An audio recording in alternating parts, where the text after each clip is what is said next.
release the rest of the Epstein files. The Democrats realized there was some fracture in MAGA, and they were like, oh yeah, Epstein, Epstein, Epstein. Well, what does Congress do today? They issue subpoenas. Names like Bill Clinton is on there. We know he'd been to Epstein Island. So tell me what's going on in the latest Epstein saga. I didn't want to talk about Epstein anymore, but this is Epstein I can talk about.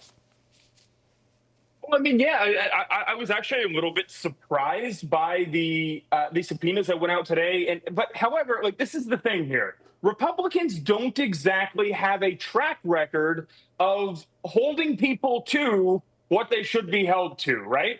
So you'll see Democrats will throw somebody like Steve Bannon or whatever in jail for not going to not answering a subpoena for an illegal subcommittee. The J6 subcommittee was illegal. It wasn't even legitimate.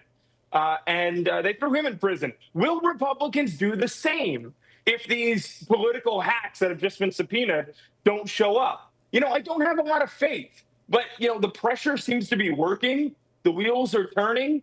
And if these people choose not to show up, we're going to be like lighting a fire under their ass to actually do something. They're not getting away with it. Well, yeah, you're right. I think Republicans are figuring out how to fight. And, you know, they're getting there. You're right. Democrats, if they were in this position, they would have their committees. They would have the media. They would be doing everything they can do to make this the biggest issue in the world. But you have to remember, I mean, when this broke and the leaked FBI memo was talking about, hey, there is no more information, and this time there's no one else to charge. And people are like, where's the rest of the files? Well, guess what, though? New evidence can be released, and the Congress can do their part to subpoena these folks and get new evidence that could possibly lead to more arrests and indictments based on Epstein. So at least this is a positive step of Republicans doing something. And I really like to see the fact that they're like, oh, it's Trump hiding it, it's a cover-up. Well, guess what?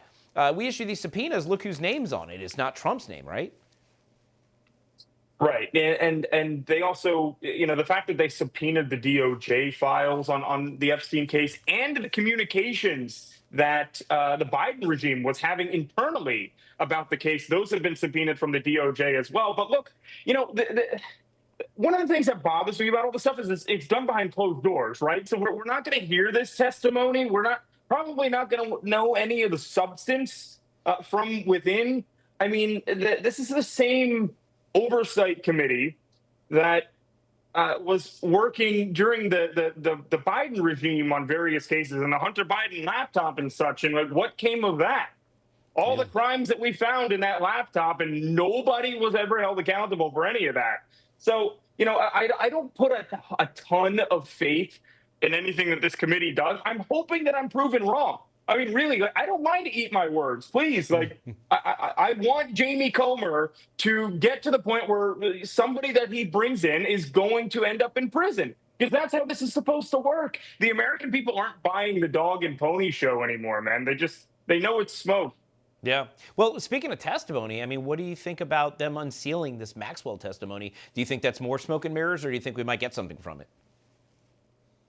I don't expect anything from that at all. I've been actually saying that from the beginning, just to sort of, you know, like rein in expectations over this story. Grand jury.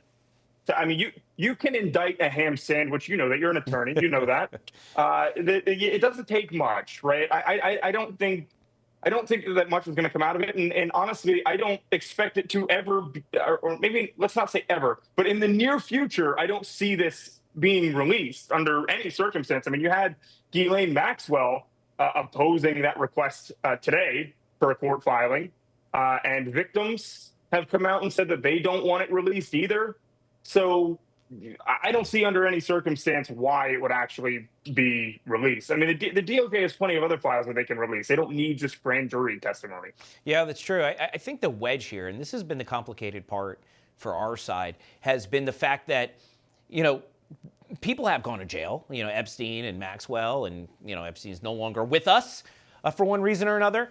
But people want more accountability, and it's hard because, you know, you have Kash Patel and Dan Bongino, and I have total faith in them saying there is nothing else, but it doesn't mean there can't be more. But the issue is so much great things are happening between all of Trump's accomplishments, the historic peace deals all around the world, and then we have this DOJ release about this Obamagate, which is the biggest scandal in political history, at least modern history, and yet everything keeps going back to Epstein.